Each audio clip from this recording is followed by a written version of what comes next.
Welcome to On the Edge with JP Devine from Central Maine Sunday. On the Edge with JP Devine audio is made possible by our subscribers like you. Thank you for listening and supporting local journalism in Central Maine. Now here's JP Devine. With a hole in it. On this first Sunday in June,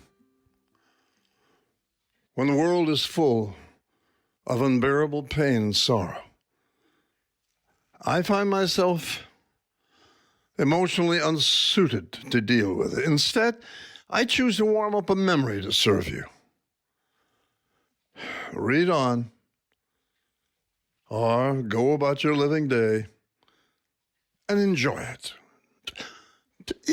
1952, two fresh-faced airmen, Freddie Blackman and I, had been in Japan only 2 weeks and were sitting in a soba noodle cafe on a shady side street. It's good, he said with a slurp of the soup.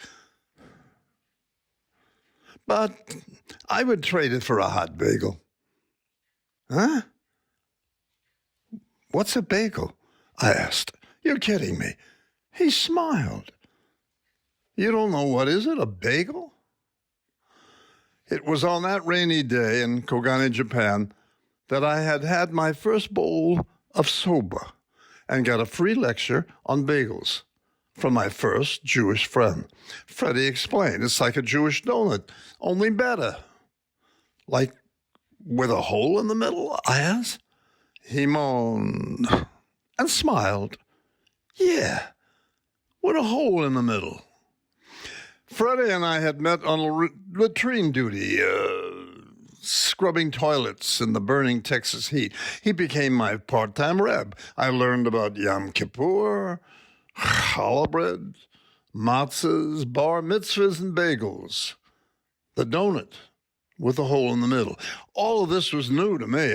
Growing up, I had lived in a world full of Catholics, peopled by cops, bartenders, nuns, priests, and small-time Italian gangsters. Not a bagel in sight.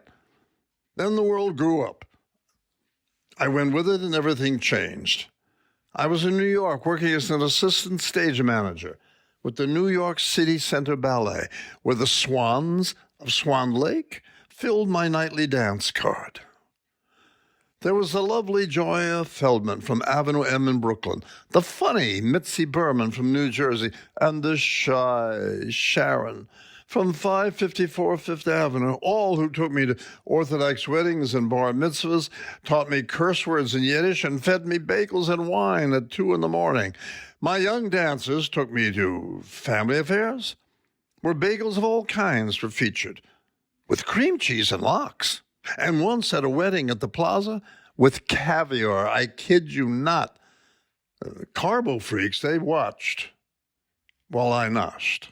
When my career skidded off the road to Hollywood, I worked with Bob Newhart, Johnny Carson, Jerry Lewis, whose entire writing staffs were Brooklyn and Bronx people who brought bowls of bagels and fruit to the Monday table readings. Bob Newhart's wife, the late wonderful Susie Plachette, and I would share a warm bagel in a corner between tapings. And as a freelancer in the newsroom of the Los Angeles Times, bagels and coffee were delivered from canters on Fairfax Avenue every morning. True story. Bagels in Maine?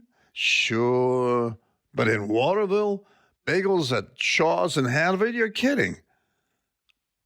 Starbucks at least had a variety.